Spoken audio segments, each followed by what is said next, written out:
Hoopheads podcast is brought to you by Head Start Basketball. Hello, Hoopheads. This is Alan Stein Jr.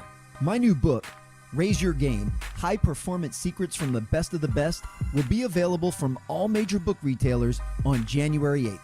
Raise Your Game takes a rare peek behind the curtain and shows you what the top coaches and players in the game do during the unseen hours.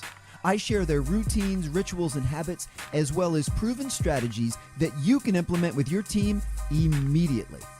If you want to maximize your coaching impact and influence, order your copy today at raiseyourgamebook.com. When you're in college, one of the things you love about the process of coaching is more so just, you're shaping guys for the rest of their life. You're recruiting guys to play for you for 4 years, but it's really the next 40 years of their life that you're going to be a part of their life. I mean, I have guys that I played with, I have guys that I've recruited, guys that I've coached in college, and just making that impact and making those connections, with your teammates, with guys you've coached. It's just something that, I always wanted to do and wanted to be a part of. And it's really, changed my life. Coach Bobby Jordan is in his first year as a head varsity basketball coach at IMG Academy in Bradenton, Florida. Bobby played point guard under James Bruiser Flint at Drexel University from 2005 to 2009, and then transitioned into coaching as the assistant director of basketball operations at his alma mater from 2010 to 2012. In 2012, Coach Jordan became one of the youngest Division I assistant coaches in the country. He coached, developed, and recruited numerous all-league selections while at Drexel University. After leaving Drexel, Jordan won 23 games and led Girard College to a Penn-Jersey League Championship in his first year as a head coach. Coach Jordan is now a head varsity basketball coach at IMG Academy, where they have teams at the postgraduate, varsity, junior varsity, and middle school levels, and a unique developmental approach to each. The IMG Basketball Academy program provides some of the nation's most effective training environments. If you're loving the Hoopheads podcast, please subscribe to the show on iTunes, SoundCloud, or Stitcher, and you can also check out our brand new Hoopheads Pod YouTube channel. After you finish soaking up the knowledge from any of our great guests, please leave a 5-star rating and review wherever you listen. An assist is always appreciated. Have your notebook handy while you listen to this episode with Coach Bobby Jordan from IMG Academy in Bradenton, Florida. We had some audio issues while recording with Coach Jordan that we did our best to fix, but after the 25-minute mark, the audio gets a little choppy at times. We felt the great content that Coach Jordan shared was worth saving. Please enjoy the episode. Thanks. Hello and welcome to the Hoopheads podcast. It's Mike Klinzing here with my co-host Jason Sunkel, and tonight we are here from IMG Academy in Bradenton, Florida, Coach Bobby Jordan. Bobby, welcome to the podcast.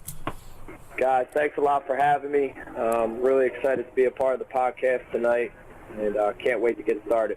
Yeah, we're really excited to have you on tonight, learn a little bit more about your basketball journey, and we'll start by digging into your experience with basketball as a kid. Can you talk a little bit about how you got into the game when you were a young kid and what your first experiences were with basketball? Yeah, Mike, just growing up in Philadelphia, it's such a basketball city, the basketball culture, throughout the city. It kind of just, gets you into the game at an early age. I was fortunate enough to be around the right people growing up, and it's, big on the AAU scene, the workout scene, and just continue to, have a great love for the game.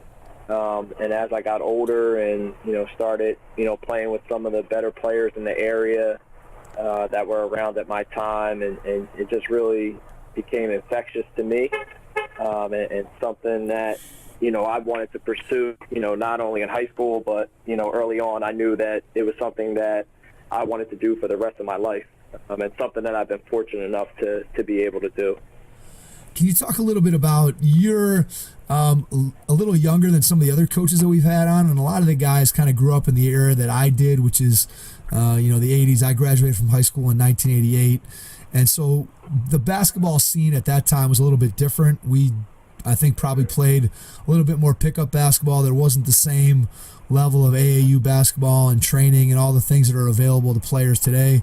So can you talk a little bit about how for you, how you went about taking advantage of the current system in terms of what you did from an AAU standpoint and skill training standpoint as a player to improve your game as you were growing up.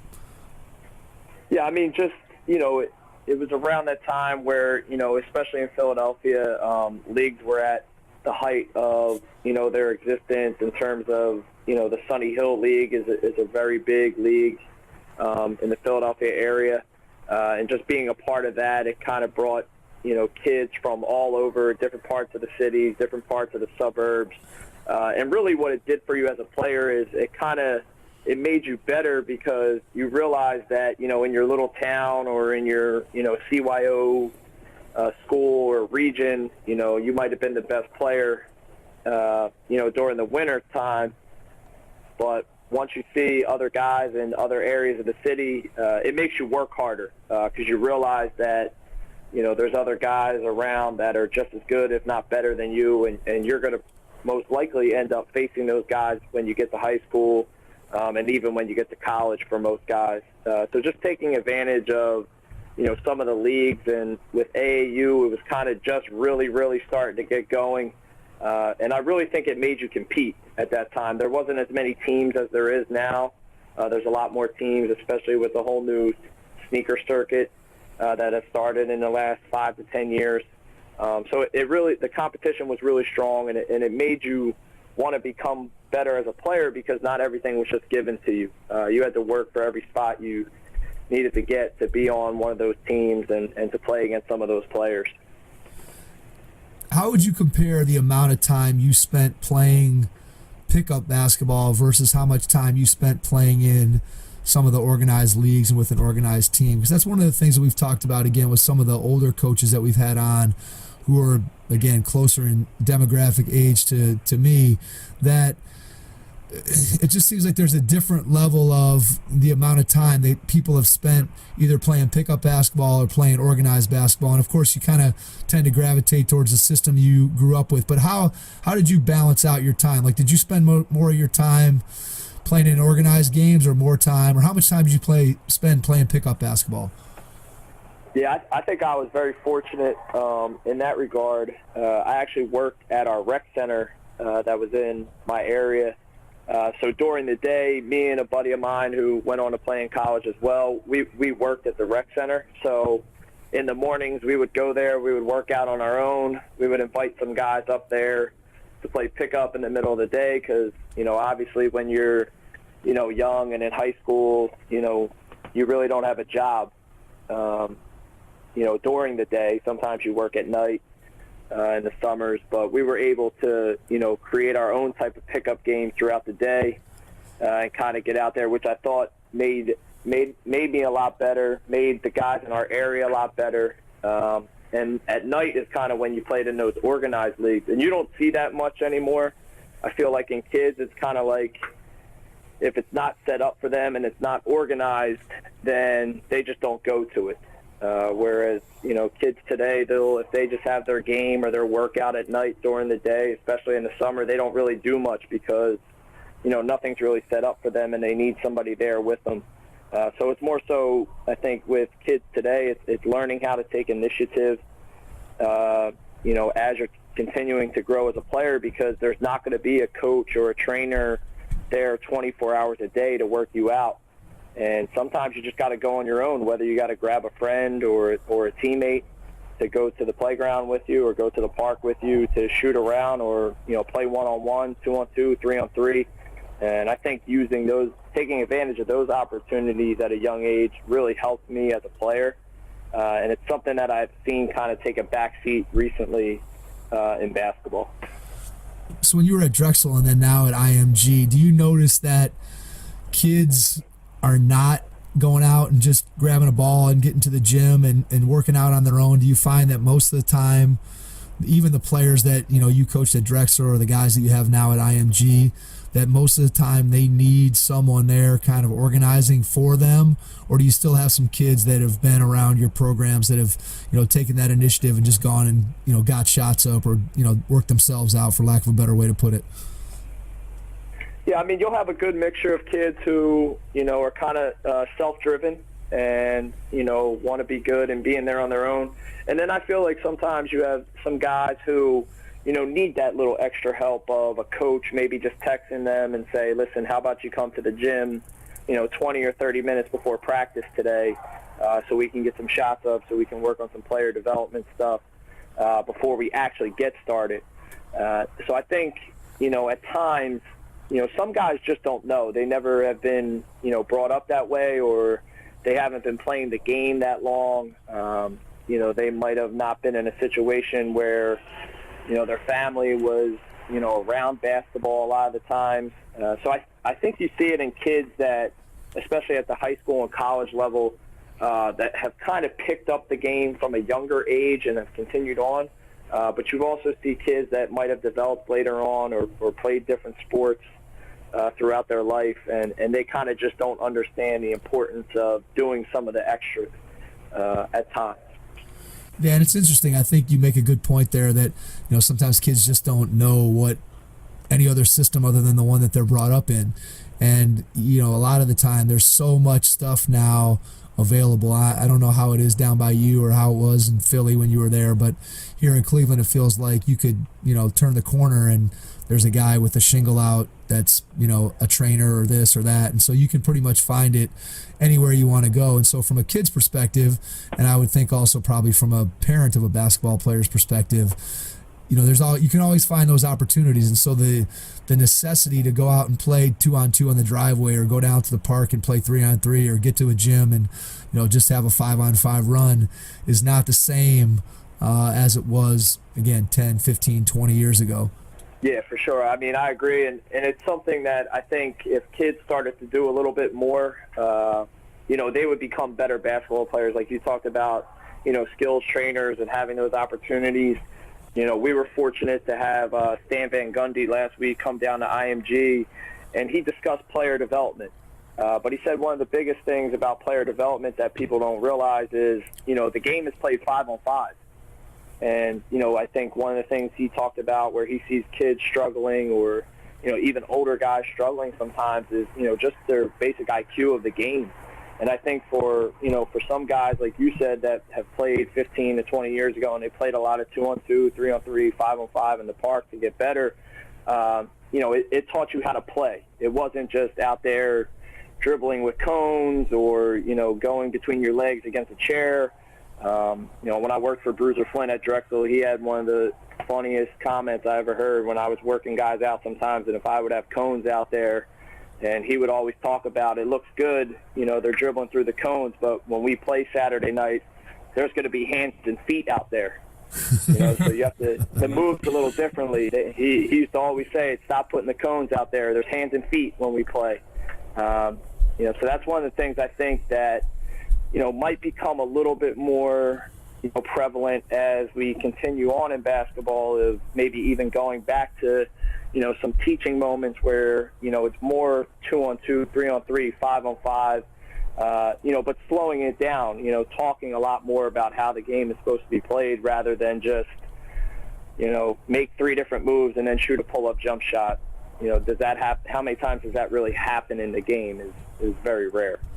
So from a coaching standpoint, as you look at how you build out your practices, do you find yourself maybe more than you did in the past putting together a practice plan where you have more, let's say, small-sided game type situations where you're going those 2-on-2 situations or 3-on-3 situations, as opposed to just, again, drills in isolation, kind of like what you were describing there that you might see with a skills trainer and some cones? You guys try to do more, I don't know what you call it, scrimmage type situations where it's a smaller sided, a small sided game, a 3-on-3, 2-on-2 like that. Yeah, 100%. It's something that myself as a coach, I've really tried to change over the last couple of years, is kind of putting my guys more in situations that we're going to see in the game, whether it's, the offense that we run, kind of just going at each other using that, or, if we have a scout, we used to always call it Series D in college, where, we're running some of the other team stuff, really just to get guys in the mindset of, it's going to be different in the game. And, sometimes you might be going under a screen. Sometimes you might be going over a screen.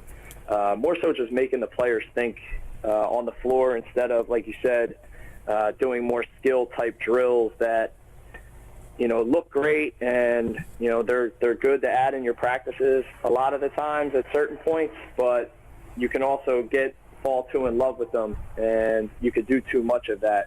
Whereas I think there's other times for that, whether it be in your practice, whether it be before or after your practice. So I think it's a lot more of, breaking stuff down into, like you said, 2-on-2, 3-on-3 type areas where you're showing your players game type situations. So how much film breakdown do you do before you get into practices to kind of identify the types of situations that your players are facing in games? Do you use that film preparation to then help guide you in terms of what kind of things you set up in the 3-on-3 or the 2-on-2? Like, let's say you want to do an advantage disadvantage where a team's already in a help side position, and then they have to scramble and recover and communicate, things like that. Do you get that off of film, or how does that process go? Yeah, I mean, a lot of the times we'll look at the film from the previous game. We'll talk about things that we did well, whether it's offensive or defensively, things we need to work on. Just thinking about our last couple games is, we've been seeing a lot of zone defense, and we've been struggling with our zone defense. We like to play a lot of man at times, but sometimes we do switch to zone based on certain matchups.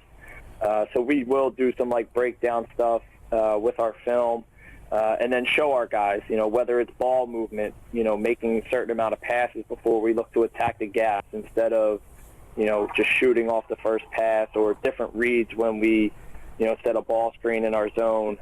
We really break that down, and we're fortunate here at IMG that we use a system called Crossover, which is kind of my first time really using this system besides when I coached in the EYBL with Team Final. But it's been unbelievable to have at the high school level because it really allows you to break down some stuff for your guys that, I haven't seen many high school kids be afforded the opportunity to have that type of film and have that type of breakdown, and then being able to translate that into your practices.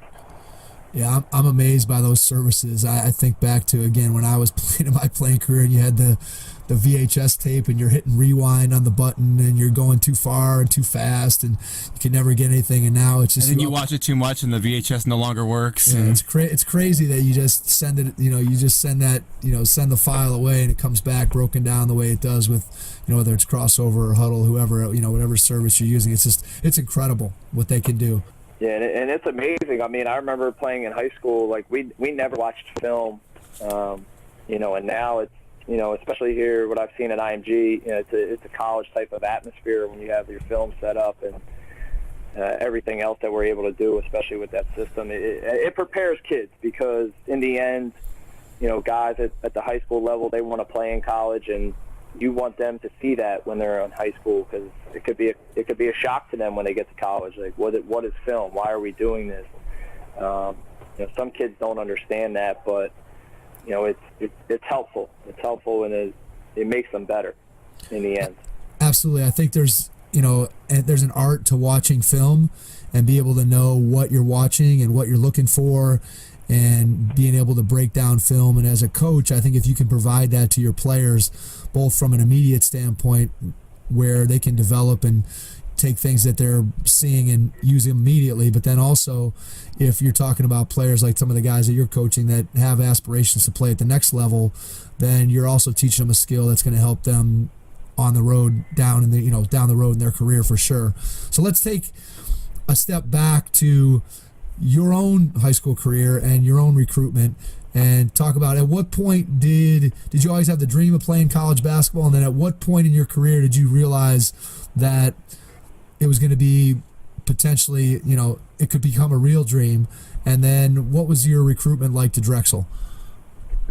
I mean, I always had the dream of playing college basketball. That it's one of the main reasons why I chose to attend Roman Catholic, which is one of the storied programs in Philadelphia history, and was able to be a 4-year starter there. And then as I got along in my career, I was getting recruited by a couple Division II, Division III schools going into my junior, senior year. And one thing that I talked about earlier is I always knew I wanted to be in basketball. And I knew that probably after college, it wasn't going to happen for me on a professional level.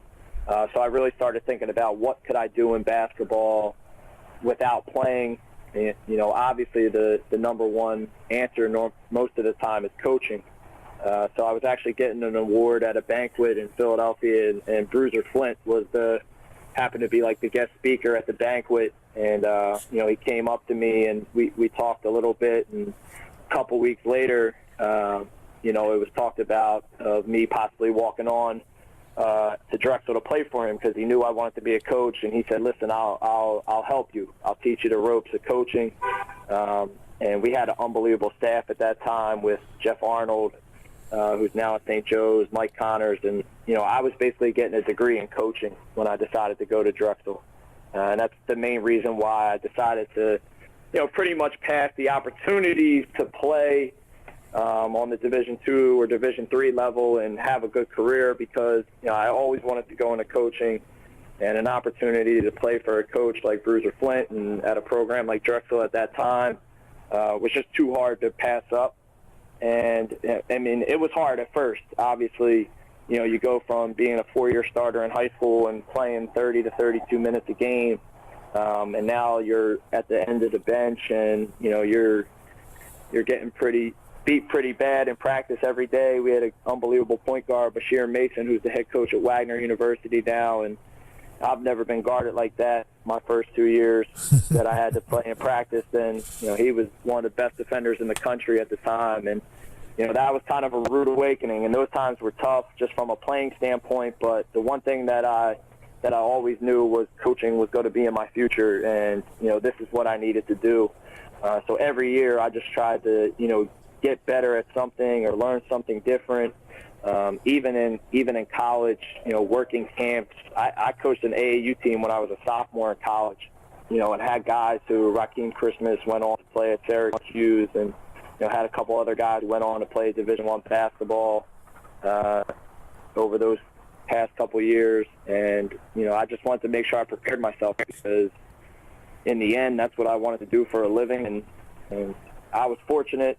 I was geared right by the right people, and and not worrying about playing time or scoring any points or playing an amount of minutes. It was all about the future for me, and everything worked out in the end. And it was probably a mature decision by someone who was at the time was probably very immature. Yeah, it all worked out in the end. Yeah, completely understand. So 2 questions from that. One, what advice, because there are lots of players who are in not exactly the situation that you were in, but a similar situation in that they went from, being someone who plays a lot to suddenly I'm on a new team, whether that is because they, went from high school to college, or maybe they went from middle school to high school, or maybe they went from the JV team to the varsity or whatever, but they went from a situation where they were playing a lot to a situation where they weren't playing very much at all. And suddenly they have, as you described, you have a new role, and you went from playing a lot of minutes to playing very little. What advice would you give to a player in that situation? How did you cope with that? Obviously, one of the things you said was that you looked at the future and what you were trying to accomplish. But what did you do on a day-to-day basis when you're at practice and you're working hard and you're doing your best, and game time rolls around and you don't play? How did you cope with that, and what advice would you have for other players in that situation? Yeah, I mean, the one way that I coped with it was I think number one is to be honest with yourself. I think a lot of times, players and even parents, they're just not honest about their abilities or at that current time.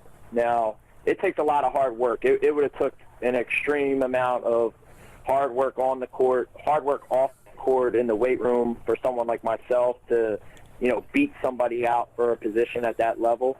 So I think first you really just have to be honest with yourself and ask yourself, am I better than that person who's playing ahead of me?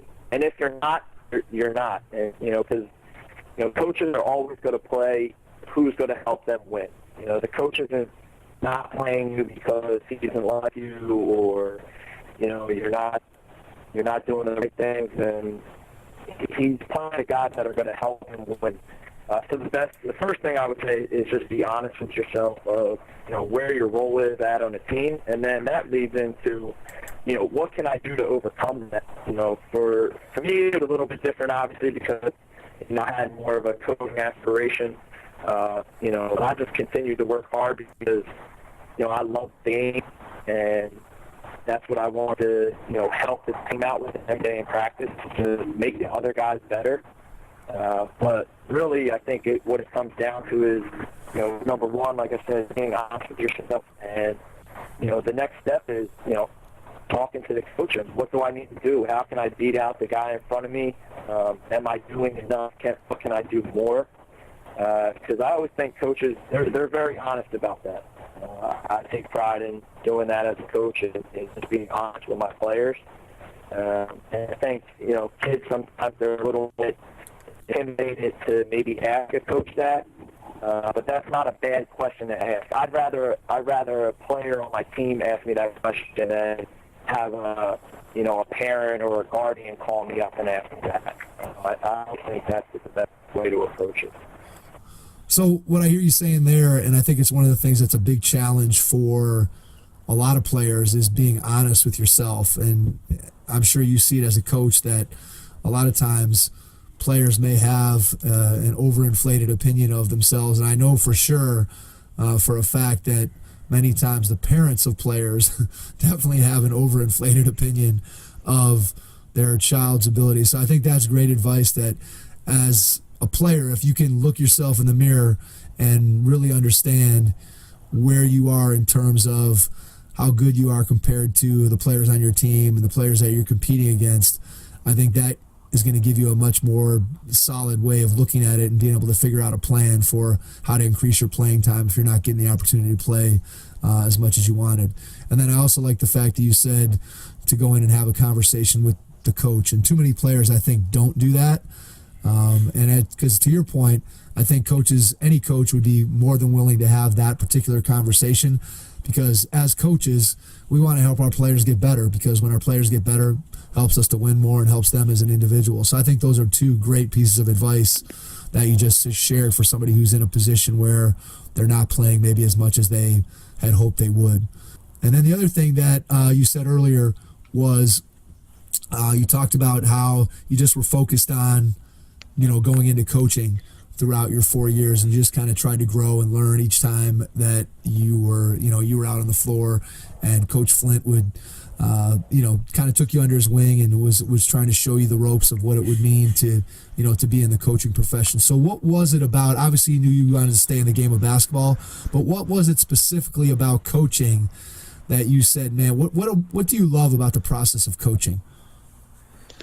I mean, when you're in college, one of the things you love about the process of coaching is more so just, you're shaping guys for the rest of their life. You're recruiting guys to play for you for 4 years, but it's really the next 40 years of their life that you're going to be a part of their life. I have guys that I played with, I have guys that I've recruited, guys that I've coached in college, and just making that impact and making those connections, with your teammates, with guys you've coached. It's just something that, I always wanted to do and wanted to be a part of. And it's really, changed my life. Like I said, some of the guys that I played with are now head Division I coaches. Some of the guys are, working, in business. Some of the guys are overseas coaching for pro teams. So just like making those connections and just, being around guys from such a diverse background, it makes you better not only as a basketball player, but it makes you better as a person. So that was one of the things that, I really saw in coaching that was valuable. And I think, now at the high school level, it's a lot about the teaching. You're teaching guys that, like we talked about earlier, have aspirations to move on to play in college. And it's really just showing them what it's all about. showing them the work that they need to put in, showing them, the culture that you need to build within a team, because it's going to be like that in college. And they need to realize that at a young age. And if they do, they'll be even more successful when they get to the college ranks. Yeah, the ability to build those relationships with players, I think, is one of the things that's most satisfying as a coach, that you get to know the kids, you get to have an impact on them, not just in the moment with your current team, but also a lot of times you're imparting wisdom and advice and things that, maybe have nothing directly to do with basketball, that those kids don't see the payoff for that until 15 or 20 years down the road, and they remember, some of those lessons that you were able to teach them as a coach. And I think that's got to be one of the most gratifying things. I know personally, whenever I have a former player that, picks up the phone and calls me, and you hear their voice on the other end of the line, they say, "Hey, coach," and they just want to share something that went on in their life. To me, there's nothing more satisfying than those moments where that you've had an impact. And I'm sure that those things, obviously have already happened to you as a young coach, getting into, making an impact with your players and having kids reach back out to you. Yeah. I mean, that's what it's all about. I mean, our biggest motto, as a player and as a coach when I was growing up is, obviously your players are your most important people in your program, and you got to take great care of them. And like I said, not just the 4 years or, the 2 years that they're with you, but for the rest of their life, and just staying connected with them. And you never know when you can help somebody out who you played with, or, who you coached, or you never know when they can help you out. That's always going to happen at some point in your life. Those type of situations are going to occur. I think that's great advice too for anybody who is a current player out there that might be listening, or especially if you're a young coach just starting out in the coaching profession, the ability to build the relationships like Bobby's talking about, and whether it's with fellow coaches, whether it's by attending coaching clinics, whether it's just through social media, however you can make contact and build relationships with people. I think one of the things that we all understand and know pretty well about the coaching profession is, one, that when you have relationships with people, that tends to open doors for you, and then conversely, you can open doors for other people.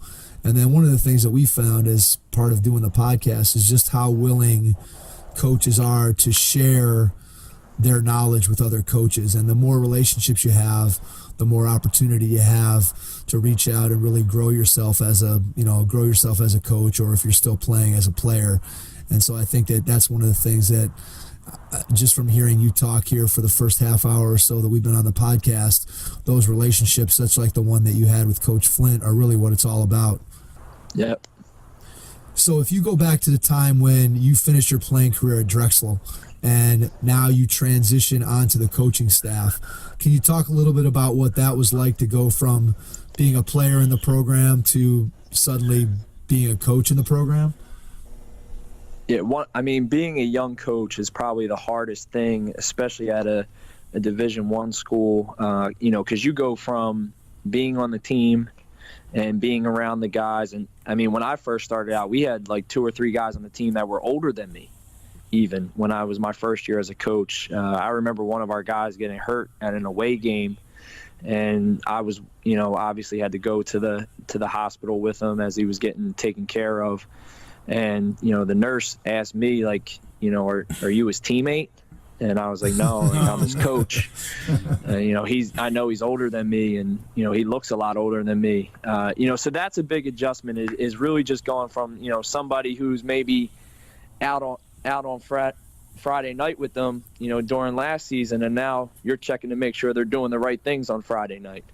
So that's kind of the biggest adjustment. And it's, I think you got to build that respect, throughout time. It doesn't come, I don't think, in your first season. I think you approach it as, you want to be the guy on staff who's in the gym with them 24 hours a day, 7 days a week if they need you, either working them out or, helping them out with, maybe, some other stuff off the court that they might be struggling with, just building a relationship as a coach with them now, because it's no longer that player-to-player relationship. Now it's player-to-coach relationship, and you got to build that up. It's just not going to come right away. So that's kind of a big adjustment, especially going, from player to coach right away. And that's whether you're, an ops guy on staff, an assistant coach on staff. It doesn't matter. You're still a coach in their eyes, and you have to continue to build that trust with them and even build that relationship even more, because now it's a different relationship. Like I said, now it's the coach to player relationship. So just building that up over time, especially the summertime when you first get started, for any young coaches that might have this happen to them. That's a big time to do it, because obviously that's when you have the most time with the players, more so than during the season. That's a big time to really even continue to build that relationship into the player to coach relationship. Let's take a quick break and hear from our sponsor, Alan Stein Jr. Hello, Hoop Heads. This is Alan Stein Jr. My new book, Raise Your Game, High Performance Secrets from the Best of the Best, will be available from all major book retailers on January 8th. Raise Your Game takes a rare peek behind the curtain and shows you what the top coaches and players in the game do during the unseen hours. I share their routines, rituals, and habits, as well as proven strategies that you can implement with your team immediately.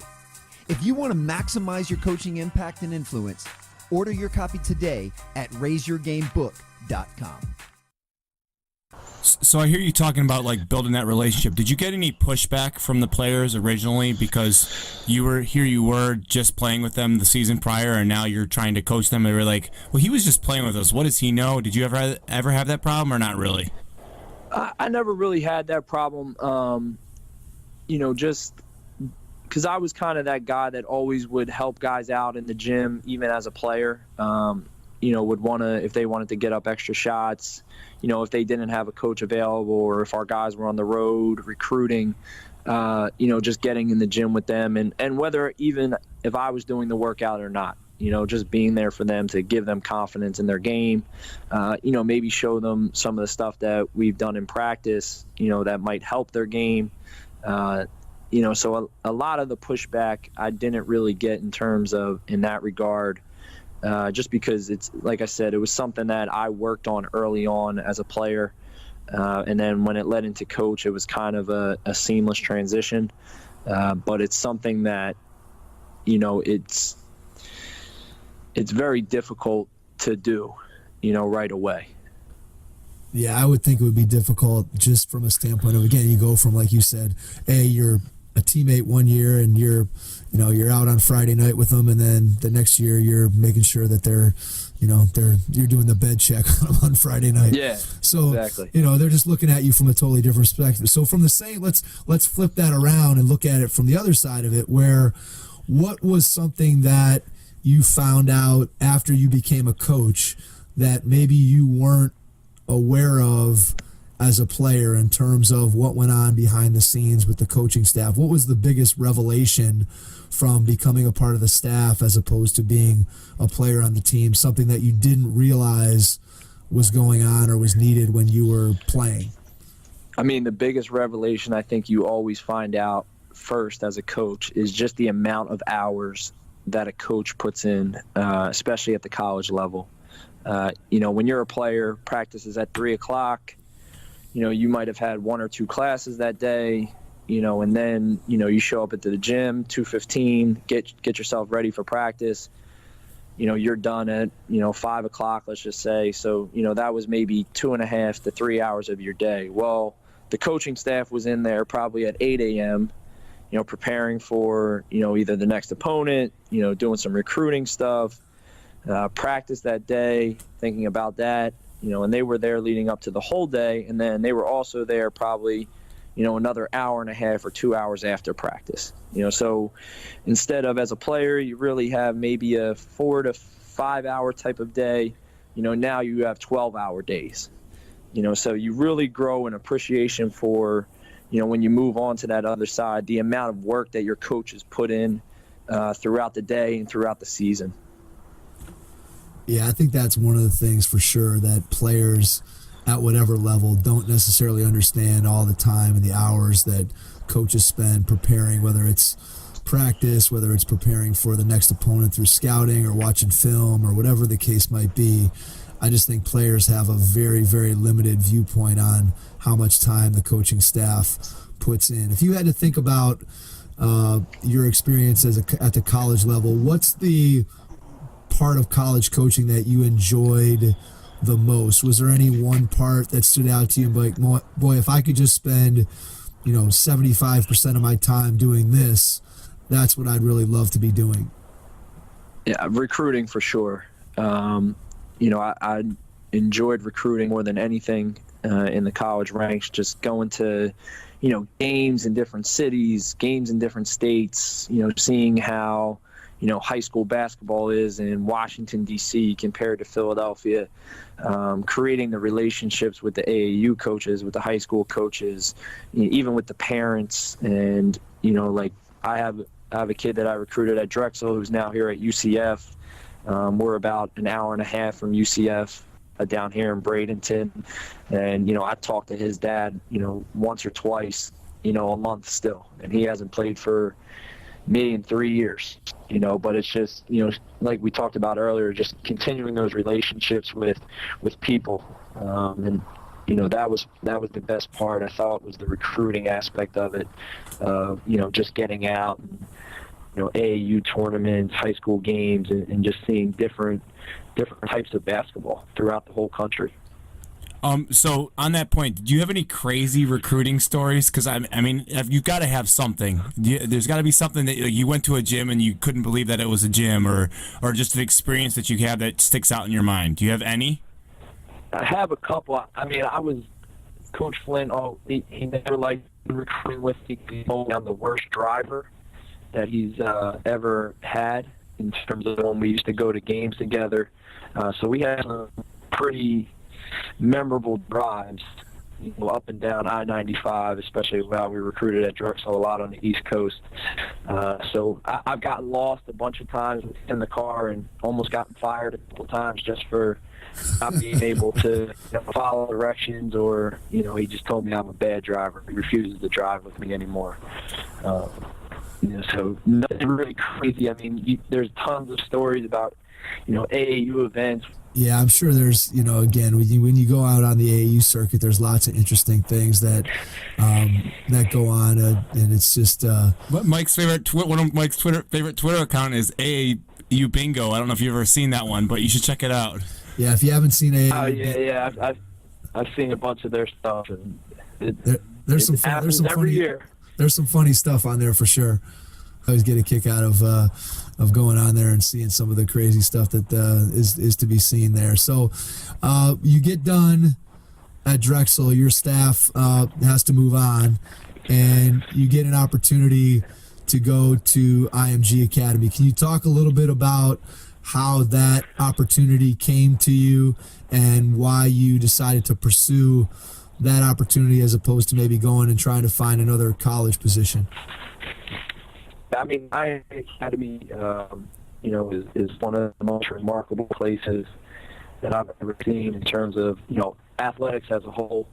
I was a little bit familiar with it as a college coach. I came down here a couple times to recruit, and just was absolutely amazed about, everything about it. And, was fortunate enough to get the opportunity to be able to come down here and coach. And it was kind of an opportunity that I really couldn't pass up. It was really hard for me and my family to leave the Philadelphia area. My wife is from Philadelphia. We've never left the area for high school, for college, and then make the move to Florida. Was just in terms of being able to grow as a coach, and to be around great people and great kids. IMG really offered, everything in that regard, and it was really happy to be down here and to be able to coach every day at such an unbelievable school. Can you talk a little bit about the way that IMG basketball is structured? I know we talked about it earlier on our call before the podcast, just in terms of how many teams you guys have and how it's organized and kind of where your position slots into the program as a whole. Yes, we have pretty much a postgraduate program for boys and girls. And then we have a high school varsity program where we have about 5 teams. We also have a high school varsity girls team as well. And then we also have a JV and a middle school team. So in total, we have about 14 to 15 teams on campus, just in terms of, just the basketball program. Like I said, from middle school all the way up to postgraduate school. We have 4 courts. So my group in the varsity group, our guys train in the mornings, and they go to school in the afternoon, and vice versa. The JV and middle school group, they go to school in the mornings, and then they train in the afternoon. So it's a totally different setup than really what you're used to in, some high school settings where you do school throughout the day, you practice after school, and, you might lift and then practice after school, and you might be there till, 7:30, 7 o'clock at night. Our guys' practices are pretty much done, around 11:30, 12 o'clock each day, and then they go on and, obviously do their schoolwork for the rest of the day. And it's just an interesting setup, and it allows you to, kind of be creative as a coach in your practices, and, especially now, into our season in terms of shoot-arounds, and that's the thing that usually you don't get a chance to do on the high school level. So I think it really benefits our kids, and it allows our coaches to be, a little bit creative. Can you talk a little bit about the schedule that you guys play in terms of how much travel do you do, and what are the schools that you typically are competing against? Yeah, so this is, I've been really relying on a lot of guys down here in Florida. We play a very competitive schedule down here in Florida. Our first half of the year, we played a lot of top teams, in the Tampa area, Clearwater area, Lakeland area, Florida here. We've traveled, to a couple showcase events here in the first half of the year.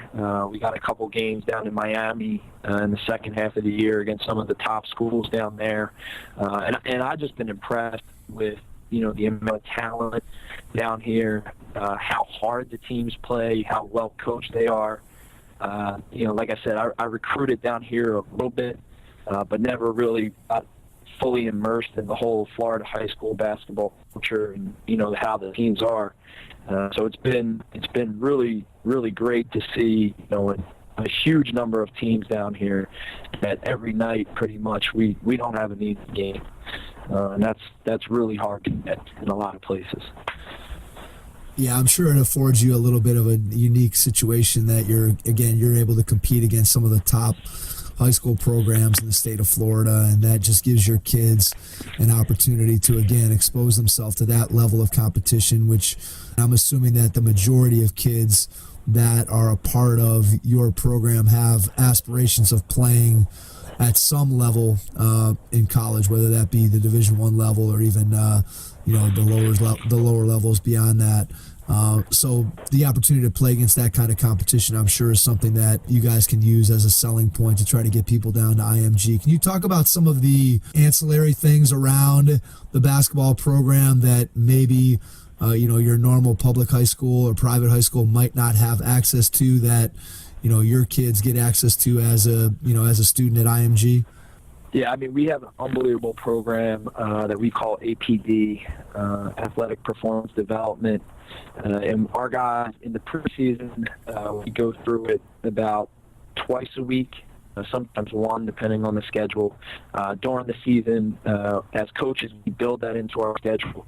And just having access to such things as, we have leadership coaches, we have mental coaches that really do workshops with our teams. I know a big thing now in coaching, and you see it all over in podcasts or in books, is just talking about building culture in teams, and leadership books or leadership presentations that they're just not for business, they're for sports as well. And our guys are getting exposed to that, and it's really an advantage for a kid to experience something like that. And the one thing that helps as a coach is they also get another voice. They're always not hearing your voice. It's another coach. Our mental coaches come to our practices, pretty much every day. Our leadership coach is always around, talking to the kids, talking to us as coaches, trying to figure out, what's going on with your team right now, what's going on with such individuals. Can I talk to them? Can we do a workshop that can help them? What are you struggling with right now? We also have to, sit our kids down and do workshops with them about how they have to properly hydrate before and after games, what they should be eating when we go on the road, what they should be eating even in our own campus that will help them. I know they just had a huge article about one of our student athletes came down here from Richmond, Virginia. He's just totally reshaped his body. He's committed to North Carolina, and his 4 or 5 months down there is just really brought into the whole nutritional aspect that we have down here, and it has really just reshaped his body. And that's just some things that, as coaches, it's great to have. Like you said, you don't have that at maybe a normal public high school. So I think the kids, it's something that, they take advantage of. And the guys that do take advantage of it, they see the rewards. Because most kids at that high school level, they don't have the opportunity. And even at many college levels, they don't have that opportunity to be exposed to that type of stuff. So it's really, I think it's big for us as coaches to make sure our kids are getting exposed to that type of stuff. For the kids, it's making sure they're buying into, those other activities that we have on campus that are going to benefit them, not only as players, but as people as well. Yeah, I think as a coach, it takes some of those things off your plate. That if you think about a normal high school coach in a public school, can be concerned about all those things, but they don't have the time or the expertise to be able to provide the kind of guidance that obviously the kids there at IMG are be able to get from the nutrition and from the leadership and from the mental aspects. So as you think about that, what are some things that you do to build? Obviously, there's a culture around the entire basketball program at IMG, but within the confines of your team that you're coaching, what are some of the things that you do to try to build a culture, and what kind of culture are you trying to build within your team? I'm real big on, in terms of building culture, having, huge accountability with everybody, and kids need to see that. I think some of the time, especially at the high school level, you see kids or, parents, they complain that maybe the best player is getting better treatment than certain other players on the team. I think the thing they create, especially on the high school level, is accountability with everybody on the team, whether it be, the best player on the team is scoring 20 points or maybe the guy who comes in at the end of the games. And I think your kids need to see that. They need to see that, everybody is treated the same. Everybody is held to the same standards. Everyone is held to the same accountability in terms of showing up on time, whether it be for a team meal or for practice or for a lifting session. I think that's one thing you need to, create right away with your team. We're fortunate down here just because of our schedule and how everything works is, just being around your guys. That's big in college. You see it all the time. Coaches are, doing, things with their guys all the time, whether, you see guys now doing a bunch of, military training type activities, whether it's even like team meals or going like bowling or miniature golfing or something like that.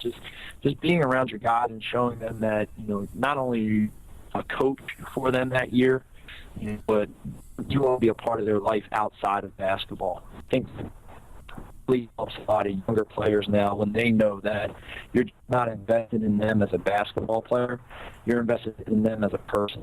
And when you can show a kid that, I think they play harder for you. They continue to grow, and they help you grow as well.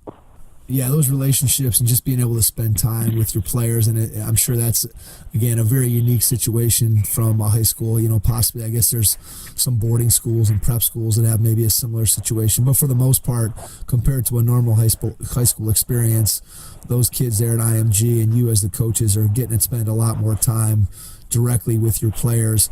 How does it work with, obviously, the kids are staying there on campus. How does it work in terms of parents, would you say, in your opinion, compared to, again, a normal high school environment, in terms of parents being at games, parents being involved in their kids' careers and just conversations that you have with parents. How does that piece of it fall into place? Yeah, we have great support from our parents, like games, and I think the biggest thing with parents, especially in the high school setting, is just being able to have a line of communication with them. So we send out weekly emails. Our phone, our email is always open for any questions. Just making sure you're in with your parents all the time. You see them at games, communicating with them, how's everything going. With them and also with their son. So I think just the parents, the biggest thing that can fall apart sometimes is just having a lack of communication. And parents know, I think, if you're communicating with them, that's really what they're looking for, what they want. Just making sure you're staying on top of that. Make sure you're communicating with them, whether it be daily, whether it be weekly.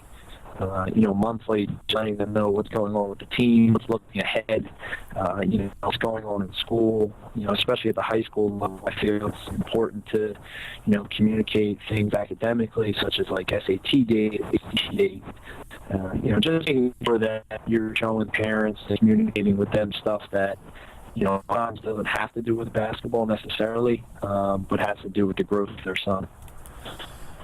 What percentage of your kids are in-state Florida kids, and what percentage are from other parts of the U.S. and the world? Is there, is it more Florida-centric, or is it much more of a national base? Yeah, I mean, it's hard to. I can't give you an answer for the entire program. From my team in general, I know I have 5 guys on the team that are from outside the United States. And I know we have 4 guys who are residents of Florida, before they came to IMG, obviously. And then a couple guys who are, from outside the Florida area who have, obviously board now at IMG.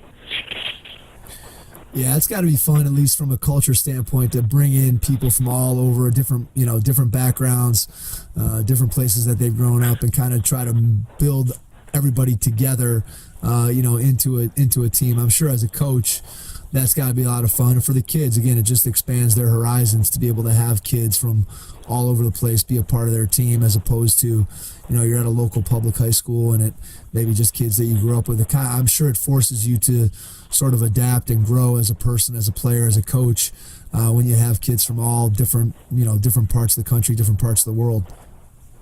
Yeah, 100%. I mean, those experiences with guys from all over the world, like you said, they're going to help these kids, as they move on after basketball. When they're in the workforce, when you get a job, you don't know who you're going to be working with. It can be, like you said, it can be people from all different backgrounds, and you got to be able to adapt to that, and you need to be able to create those relationships when those things happen. And a situation like this, it really prepares you for that. How much time or how much interaction is there between the entire basketball staff there at IMG, the coaches of all the different teams? How much time in season, out of season do you spend together as an entire basketball staff, kind of planning out and thinking about what the entire program and curriculum is? And then how much time do you spend individually with your own staff for your own team? How does that balance out? I mean, one of the things we actually recently just started, we have on Monday, is we do a Monday coaches roundtable.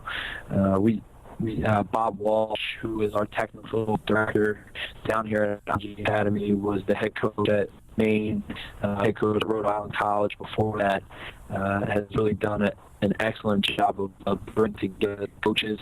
And one of the benefits of being around so many coaches and having so many teams on campus is that's 15 to 20 basketball lines that are in one area throughout the whole day. So again, getting the opportunity to get better as a coach, where you're learning things from different, guys on staff, or, the women's team or the postgraduate program, of just seeing different things they do in practice. You'll have your own practice, but you can also go watch somebody else's practice. It just helps you as a coach because you're able to pick up certain things that you might not have thought about, or drill that you might not do right now. But you might have saw it, and you can go up to the coach and say, "Listen, I like such a drill you did. Can you go with me?" That's hard to find in most places. It's something that we're fortunate to have. So we get together monthly with the coaches roundtable. Our guys, in our varsity program, we're talking all the time about, on a daily basis of, how can we get better? What's going on with your team? What are you guys working on? What have you seen? So it's just the ability to be around a bunch of different coaches throughout the day, and really just pick their brains about what they're doing and, what we can do better. They might have watched our practice and said, I think, you teach like this, and you just got to be receptive to it. Yeah, having that, vast network of coaches that are a part of the program there, I'm sure is of tremendous value to, each and every coach, including yourself, just to be able to, again, see how different people are approaching, similar problems or, different drills that you may not have seen or used before. And just everybody, when you have that huge meeting of the minds, it just makes everything, I'm sure, a little bit more wide open, where you can find a new idea, a new thought, a new way of doing things. And to have those kinds of resources that you can bounce ideas off of all the time, I can only imagine is tremendously valuable. Because a lot of times, I think it's better today because of the internet and social media and the ability to connect with people. But I've always felt like coaching is sort of can be an isolating profession in that, you get caught up in your season and, you have your assistant coaches, and those are pretty much the people that you're talking to all the time, and you never really get a chance to step outside of your own team and your own little environment to really get some outside opinions or thoughts or just perspective on what you're doing and how you're doing it. And so you guys kind of have that built in there at IMG, and I'm sure that's a huge advantage, just to be able to have resources that you can reach out and talk to, especially with the the quality of the staff that you guys have put together down there. Mm-hmm. For sure. Yeah, it's been a huge help for me. And like I said, it actually helped me continue to get better, as a coach on a daily basis. And, it's something that I really appreciate, being down here. So as you look forward, let's wrap up with this question. As you look forward to your career there at IMG, what are some things that you're looking forward to moving into the future as you get through? Obviously, you're in the middle of your season right now, and it's your first one down there. But as you move through, what are you looking forward to the process of continuing your career there at IMG? The one thing that, I'm really looking forward to, is just growth of the program. I've only been here, a couple months, but we have other coaches on staff that been here for a few years, and they really talked about just the whole program changing. A lot more talented players coming into the program every year, teams getting better. A lot of the stuff we've done differently this year, like I talked about with the coaches roundtable, and I think the point of emphasis of just really investing in, not only our kids, but our coaches to get better as well. Something that I'm really looking forward to the growth of, because I think at times coaches can get a little stagnant, and, they kind of just do the same thing year in and year out. So here, your team could change every year. We're not necessarily one and done, but you could have to do it, run a different offense next year, run a different defense just based on your personnel, and who's either moving up and down, in the academy. So the growth of that is really something that I'm looking forward to. And, I've heard some great things about how it's improved over the last, 2-3 year period, and just continuing to see that evolve. And like I said, continuing to evolve as a coach myself. Like I talked about earlier, recruiting was, kind of my thing in college, and something that I took, real pride in. But I think I could have been better as more of an on the court, tactical professional type of coach. That's something that, I've been able to grow in here, and look forward to definitely continuing to grow in that area. Yeah, having the resources there at IMG, I'm sure, is exciting. And again, when you're spending that amount of time with all those other great coaches, you're going to only continue to grow, and I'm sure the program is going to continue to grow and get better. And it's just a unique situation that you guys have down there. Before we get out of here, Bobby, can you just share out your contact information for people who have listened to the podcast that may want to reach out to you?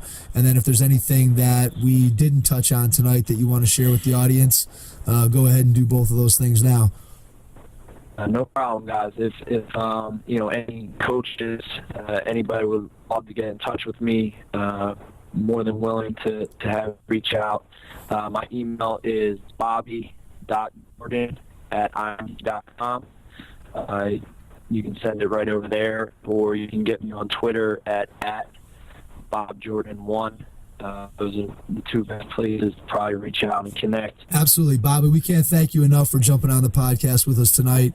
We appreciate you taking the time. We know you shared a lot of interesting things about both your own career and what you guys have going down at IMG. And we can't thank you enough for jumping on. And to everyone out there, we will catch you on our next episode. Thanks. Hello, Hoop Heads. This is Alan Stein Jr. My new book, Raise Your Game, High Performance Secrets from the Best of the Best, will be available from all major book retailers on January 8th. Raise Your Game takes a rare peek behind the curtain and shows you what the top coaches and players in the game do during the unseen hours. I share their routines, rituals, and habits, as well as proven strategies that you can implement with your team immediately. If you want to maximize your coaching impact and influence, order your copy today at raiseyourgamebook.com. Head Start Basketball's Player Development Academy offers Cleveland area players a unique opportunity to improve their basketball skills. Regardless of a player's age, skill level, or position, training with Head Start Basketball will elevate your game to the next level. Do you want to improve your ball handling, become a better shooter, or develop into a more skilled, confident player? Our Academy classes offer training that's designed to do just that. Our training sessions are innovative and will have you learning skills that are transferable to actual games. We have 4 different class skill levels for boys and girls, ages 4 and up.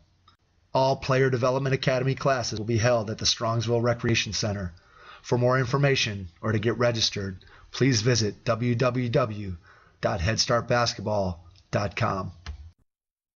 Thanks for listening to the Hoop Heads podcast, brought to you by Head Start Basketball.